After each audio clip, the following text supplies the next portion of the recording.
موت سے پہلے اچھے کام کرو، موت سے پہلے اچھی باتیں کرو، موت سے پہلے انسانیت کی خدمت کرو، موت سے پہلے دین کی پابندی کرو، موت سے پہلے اللہ کی اطاعت کرو اور اس کے رسول کی فرما برداری کرو، تاکہ تم موت کے بعد کی زندگی میں جہنم سے بچتے ہوئے جنت میں داخل ہو جاؤ۔ اور جو جنت میں داخل ہو گیا وہ بہت بڑا کامیابی اس نے حاصل کر لی۔ گویا قرآن پاک کے اس سپارہ میں رب العالمین نے اور صاحب ایمان لوگوں کو، صاحب عقل لوگوں کو اس بات کی دعوت دی کہ اللہ کی کائنات میں تفکر اور تدبر کریں۔ اور پھر اس واقعے کے بعد اللہ تعالیٰ نے چند دعاؤں کا ذکر فرمایا، اور جن دعاؤں میں رب العالمین نے فرمایا کہ اے انسان تو اللہ سے کہہ کہ مجھے رسوائی سے بچا، اے انسان تو اللہ سے کہہ کہ مجھے جنت میں داخلہ عطا فرما، اور اگر تو نے مجھے رسوائی سے نہ بچایا تو میں ذلیل و خوار ہو جاؤں گا۔ پھر اس کے بعد فرمایا ربنا آتنا ما وعدتنا علی رسلک ولا تخزنا یوم القیامہ، کہ تو نے جو اپنے رسولوں سے وعدہ کیا ہے ان وعدوں کے مطابق ہمیں عطا فرما اور ہمیں قیامت کے دن رسوائی سے بچا لے۔ اور پھر اس چوتھا پارہ میں اور سورت آل عمران کے آخری آیات میں اللہ رب العالمین نے اس حقیقت کو واضح فرمایا کہ کوئی مرد یا عورت جو بھی عمل کرے گا اس کا کوئی عمل ضائع نہیں ہوگا، ہر عمل ایک نتیجہ پیدا کرتا ہے، اگر اچھا عمل ہے تو اس کا اچھا نتیجہ ہے اور اگر برا عمل ہے تو اس کا برا نتیجہ ہے۔ ناظرین کرام، اس سورت کے اختتام پر اللہ رب العالمین نے فرمایا یا ایھا الذین آمنوا اصبروا وصابروا ورابطوا، کہ اے ایمان والو صبر کرو۔ زندگی جب گزارتے ہو تو زندگی میں صرف آسائشیں نہیں ہوتی، مشکلات بھی ہوتی ہیں۔ جب مشکلات ہوں تو صبر کرو، جب آسائشیں ہوں تو اللہ کا شکر کرو۔ وصابروا، اور صبر میں حد سے بڑھ جاؤ، صبر میں حد سے گزر جاؤ۔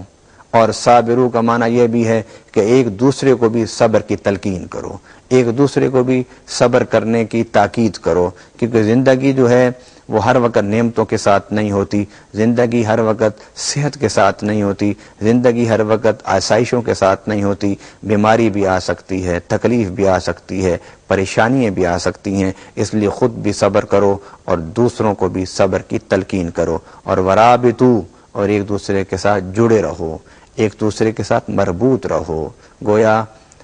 اسلام اور قرآن انسان کو خلوت کی زندگی گزارنے کی تاکید نہیں کرتا، اسلام اور قرآن انسان کو رہبانیت کی طرف جانے کی اجازت نہیں دیتا، بلکہ اسلام اور قرآن پابند کرتا ہے ایک انسان کو کہ وہ اپنا رابطہ اللہ کے ساتھ بھی رکھے اور اس کی مخلوق کے ساتھ بھی رکھے۔ سیدنا عمر رضی اللہ تعالیٰ عنہ نے فرمایا کہ تم دن کے مجاہد بن جاؤ اور رات کے راہب بن جاؤ۔ گویا فرمایا اس آخری آیت میں رب العالمین نے صاحب ایمان لوگوں کو اس بات کی تلقین فرمائی کہ تم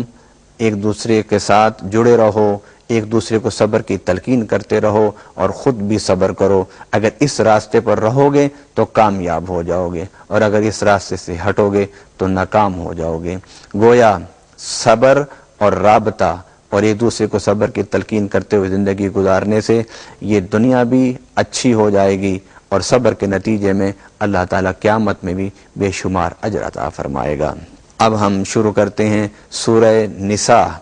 جو قرآن پاک کے چوتھے سپارہ کے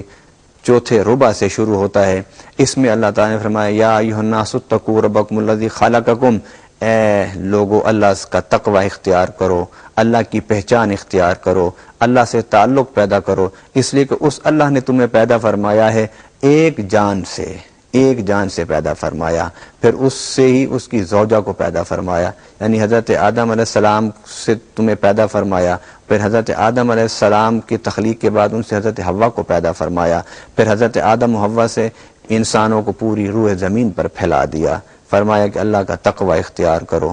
اللہ کا تقوی اختیار کرو۔ اور اللہ کا تقوی کیوں اختیار کرو؟ کہ وہ تمہارا خالق ہے، وہ تمہارا مالک ہے، وہ تمہارا ہادی ہے، وہ تمہیں زندگی دینے والا ہے، وہ تمہیں عزت دینے والا ہے، وہ تمہیں بزرگی دینے والا ہے، وہ تمہیں سہولتیں دینے والا ہے، وہ تمہیں نعمتیں دینے والا ہے، وہ تمہیں اولاد دینے والا ہے، وہ تمہیں اختیار دینے والا ہے، وہی تمہیں اقتدار دینے والا ہے۔ تو وہ اللہ جس جو تمہارا خالق ہے اور جو تمہارے ہر کام میں تمہاری مدد و نصرت کرتا ہے، اسی کا تقوی اختیار کرو۔ اس پارہ میں رب العالمین نے اس بات کی خصوصی تاکید فرمائی کہ یتیموں کے مالوں کو باطل طریقے سے نہ کھاؤ، یتیموں کا جو مال ہے اس کو ہڑپ کرنے کی کوشش نہ کرو، ان کے جو مال ہیں ان کی محافظت کرو، اگر وہ تجارت میں تم نے ان کو لگایا ہوا ہے تو ان کو صحیح دیانتداری کے ساتھ ان کا حساب رکھو، اور اگر تم یتیموں کے مالوں کو ظلماً کھاؤ گے تو ظلماً کھانے کے نتیجہ یہ ہے کہ یوں سمجھ لو کہ تم اپنے پیٹ میں آگ جہنم کی بھر رہے ہو۔ گویا یتیموں کے مال کو ظلماً کھانے سے اسلام نے اس آیت میں بڑی تاکید سے روکا ہے۔ اور اس سورۃ نساء میں اس کے پہلے رکوع میں اللہ تعالی نے فرمایا وَآتُوا النِّسَاءَ صَدُقَاتِهِنَّ نِحْلَةً، کہ تم عورتوں کو ان کا جو مہر ہے وہ دیا کرو، نحلہ عطیے کے طور پر، تحفے کے طور پر۔ ہمارے ہاں یہ رواج ہے کہ ہم لوگ مہر لکھ تو دیتے ہیں، اور لکھتے وقت لکھنے اور لکھانے والے دونوں کے ذہن میں یہ ہوتا ہے کہ لکھنا ہی ہے، دینا نہیں ہے۔ اسلام اس سوچ، اس نظریے کو، ان ارادوں کو پسند نہیں فرماتا، بلکہ فرمایا وَآتُوا النِّسَاءَ صَدُقَاتِهِنَّ نِحْلَةً، کہ یہ عورت کا جو مہر ہوتا ہے اس کو لکھنا نہیں ہوتا بلکہ دینا ہوتا ہے۔ اور بلا کسی وجہ کے مرد کو یہ کوشش بھی نہیں کرنی چاہیے کہ وہ اپنے مہر کو عورت سے معاف کرا لے، بلکہ یہ عورت کے لیے ہدیہ اور تحفہ ہوتا ہے شادی کا، اس کو مرد کو دینا ہی چاہیے، اور لکھنے سے پہلے، لکھانے سے پہلے اپنی طاقت اور ہمت کو پیش نظر رکھ کر ہی لکھانا چاہیے تاکہ وہ اسے ادا کر سکے۔ اور اگر مرد ادا نہیں کرتا اور اسے معاف بھی نہیں کراتا تو یہ اس کے اوپر قرض ہوگا جو اسے ہر حال میں اس دنیا میں یا آخرت میں عورت کو ادا کرنا ہوگا۔ ناظرین کرام، سورہ نساء کے دوسرے رکوع میں رب العالمین نے وراثت کی تقسیم کی تفصیل فرمائی ہے، اور اس وراثت کی احکامات کی تفاصیل میں رب العالمین نے مرد کی طرح عورت کو بھی وارث بنایا ہے۔ اسلام سے پہلے عورت کو وارث نہیں سمجھا جاتا تھا، اسلام نے عورت کو اس کے حقوق دیتے ہوئے اسے وارث مرد کے برابر بنایا۔ اور پھر اس میں اگر بیٹا مر جائے تو باپ اور ماں کی وراثت کا ذکر ہے، اور اگر ماں باپ مر جائیں تو اولاد کے حصوں کا ذکر ہے، اگر خاوند فوت ہو جائے تو بیوی کے حصے کا ذکر ہے، اگر بیوی فوت ہو جائے تو خاوند کو اس کا وارث بنایا ہے۔ گویا جتنے رشتے، جتنے قرابتیں ہیں، رب العالمین نے ان سب کی حصوں کو وراثت میں